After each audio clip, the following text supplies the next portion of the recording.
But apparently she decided to set fire to the home known as Martin Luther King's former home. I believe that's down in Georgia. Let me go ahead and play this for you.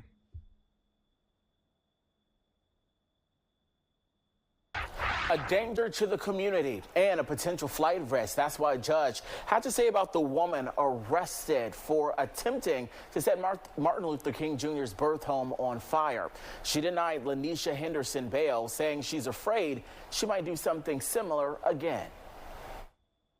Ms. Henderson, I did not set a bond in your case today. Fulton County Magistrate Judge Holly Hughes denied 26-year-old Lanisha Henderson bond Saturday. Hughes gave two reasons for doing it. First, that Henderson doesn't live in Georgia. She gave an address in a different state, so I find that there is a likelihood that she may not return to court. Second was the shocking nature of the crime. Look how small this little girl is. Let me back up for a minute. I just want to make sure that we I know this is quick hits, but look how tiny this little girl is. Tiny and deadly. Tiny but deadly. Second was the shocking nature of the crime. I'm extremely concerned about the randomness of this event. There does not seem to be any reason or tie to that particular location. And I do believe that based on that alone, given the complete and utter randomness that she does pose a danger. I think we all know that this is on video, so you clearly see what she's doing. The entire thing has been recorded, and she did not want to stop what she was doing. Wasn't even big enough to hold up the gas can. For today, she will remain in a no bond status until we have some further information to go forward on. Okay, I do believe that this act would have been completed, but for some citizens jumping in to stop it.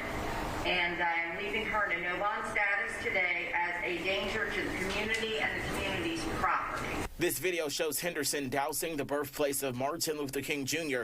with gasoline before trying to light it on fire. This video shows two retired New York City police officers, and they're also brothers, who sprang into action. So I looked to my brother and I said, let's go get him. So we jumped back in our rental red Tesla and chased her down the street. And we saw her trying to run behind a house. We jumped out the car, we chased her behind the home, and we was able to pin her down and apprehend her behind the house. King said, Nothing like a bunch of good black men to come to the rescue from what is a young, small, petite black woman that decided that she wanted to burn down what we would regard as history, a legacy that is often defined and supported by the people, and it takes strong men to spring into action in order to save the legacy and the house of Martin Luther King the Jr. And it says she was charged with attempting to burn down a home. Two off-duty New York City police officers and two Utah tourists are being credited with helping to stop the intentional burning of what Atlanta Police Chief Darren describes as a jewel of the city. Rushed to Martin Luther King Jr.'s birth home in Atlanta just after 5:45 p.m. Thursday after reports of vandalism in progress. Two tourists from Utah saw the woman dousing a plant's porch and the front door of the home with what smelled like gasoline. Bystanders told officers they intervened when they tried to see her ignite a lighter. Meanwhile, the off-duty NYPD officers visiting the area were able to detain the woman until APD officers arrived at the scene. A video shared says showed that she was being on the ground detained by the officers. Name of the woman was released early Friday morning.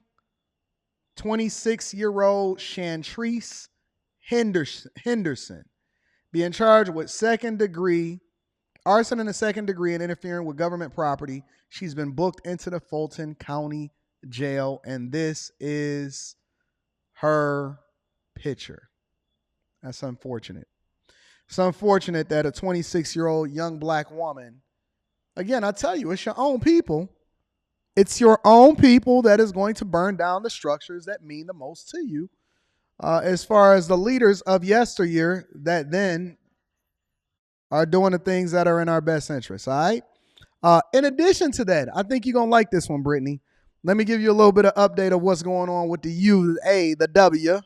Stellantis is saying that they are going to be laying off and then at the plants up to 3,500 workers shortly after, mere weeks after ratifying the UAW contract that was negotiated by Sean Fain, much to the pain and suffering of the automakers themselves. But in addition to Ford saying that they was going to be doing the layoffs, GM is still mulling what it is that they're going to do. But Stellantis has announced that they may be laying off at multiple different plants in both Ohio and Michigan as a result of what's going on with their finances. Let me bring you guys up to speed of what's happening with that. Phil Ryder has worked at Jeep for a decade. With his seniority, he's not worried he'll get laid off. Still, you got to feel for these people. You know, some of them have been in there 5-6 years waiting to find they're finally going to get full time. He's talking about temporary workers, and according to Local 12, the new contract guaranteed nearly 900 of them would go full time. All this just 6 weeks after they were on the picket line. A month later to find out that all these supplementals that have waited years and years and years, literally, to get hired in full-time are probably going to get hired in full-time and get put out on the street on unemployment. So, you know, was that really a win? Local 12 President Bruce Baumhauer says this is all happening because Stellantis wouldn't sign an agreement in 2019 to improve fuel emissions. 14 states, including California. So, you know, blame is to go around everywhere, but essentially Stellantis, which is also known by the people here in the United States of America as Chrysler, Dodge, Ram, Jeep, is saying that they're probably going to be laying off workers and are coming to 2 of its U.S. Jeep assembly plants with potentially thousands of workers losing their job early next year. And they announced it in a media release that it is altering production patterns at its Detroit assembly complex, at Mack in Michigan, and its Toledo Assembly Complex in Ohio, in part because of the need to manage sales of the vehicles that they produce. And they also said the Mack plant will temporarily move from operating 3 shifts to 2, and the Toledo facility move from its current alternative work schedule to a 2-shift pattern that was agreed upon during the Stellantis recent contract agreement with the United Auto Workers Union. The company said both changes will result in job losses. But Stellantis stock is up as a result of it. So again, shortly after what happened with the negotiations with the different plants, Stellantis is now saying that they're probably going to be laying people off in the beginning of the year. I told you guys. I warned you guys, and this ain't even got nothing to do with the UAW negotiations as far as what I'm about to talk about right now. I told you guys this. I said, listen, stop depending on these people thinking that they're going to give you a job or you're going to be guaranteed work just because you want a contract or you got a raise. You need to be very, very careful. And I would bet you $20. That's all I'm willing to bet on this one. That most of the people that voted, because I heard that a lot of people didn't even vote, that most of the people that voted stood on the picket lines and then didn't even read their contract or what was going on in the contract to know that the UAW had agreed to some of what was going to happen already. So they already knew that it was a possibility for these people to get laid off based off of what was negotiated inside of the contract. Neither here nor there. Let's continue. And then last but not least, Macy's is being offered a $5.8 billion buyout. Macy's is a publicly traded company, but they're being offered a $5.8 billion buyout in order to go private.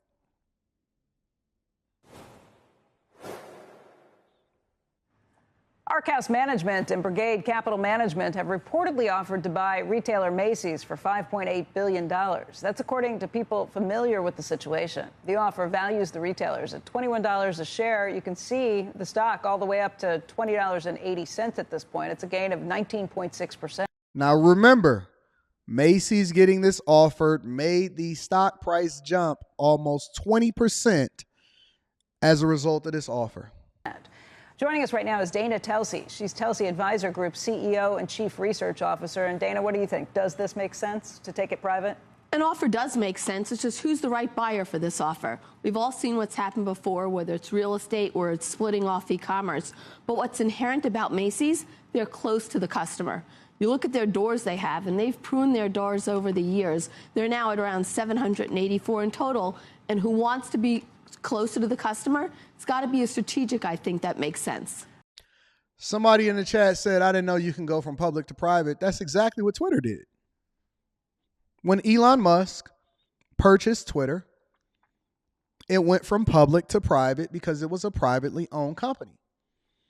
Basically, anybody can purchase a company, or you can do a buyout of that stock and then completely take it private if you have the resources and the capital to be able to do so. But an investment group is set to try and target Macy's with a $5.8 billion offer that will result in one of the best known names in retail, U.S. retail, from disappearing from the stock market. Two existing investors, Ark House Management and Brigade Capital, banded together to offer $21 a share, and Wall Street Journal was the first ones to report it. The department stores are amongst the most high profile in the U.S. because of its sponsorship of a parade on Thanksgiving Day that has run since 1924 with the giant floats and the balloons. And the company also owns Bloomingdale's, a more expensive department brand store, which I basically think that is practically the same thing. If you walk through it, it's the same concept. And the beauty chain Blue Mercury, despite its cultural prominence and its broad geographical reach, with 700 stores when counting those from other brands, Macy's has struggled to adapt to online retail. And I think that if I'm the shareholders personally, and I'm not offering any advice because I'm not a financial advisor, but if I am a person that is invested in Macy's stock, I am taking an offer if it is available. But I think that I don't think that retail has to support e-commerce and not the other way around, in my opinion, right? Because if you're not competing online, and I'm gonna read that super chat shortly, then you're gonna die in retail. First of all, we all know that the shoplifting and the theft is out of control, which I'm gonna address a little bit later on in the show. Secondly, consumers are more likely to spend more money online than they are in person. Third, it's much harder and difficult for you to be able to hire the right sales staff, especially considering the pay rates that you have to pay people over in certain states, like over in California, in order to be able to staff these places. Fourth, you also have the retail leases. So a lot of these stores, Macy's stores and all of these malls, which most malls are dying, they are anchor stores, meaning that they are the big box retailer that is anchoring a lot of these malls. And what I think that the investors are going to do, and I don't know the investment group, but it seems like this is the way that most investors do, is that they make this offer and they milk it for all that it can, and they make as much money as they can, and they don't necessarily reinvest back into the brand until the brand dies. So we will see. Retail is strong, Kenya from Cali, and brick and mortar is struggling. And I think that it is a very hard business case to ask people to continue to keep their brick and mortar open when you can figure out how to market more effectively online and still maintain the same retail sales. But I think that it's hard to differentiate yourself now because Macy's kind of holds all brands. And so it's a very weird thing, right? So, but Macy's has got an offer for $5.8 billion to take the company private. And that, ladies and gentlemen, is your Quick Hits.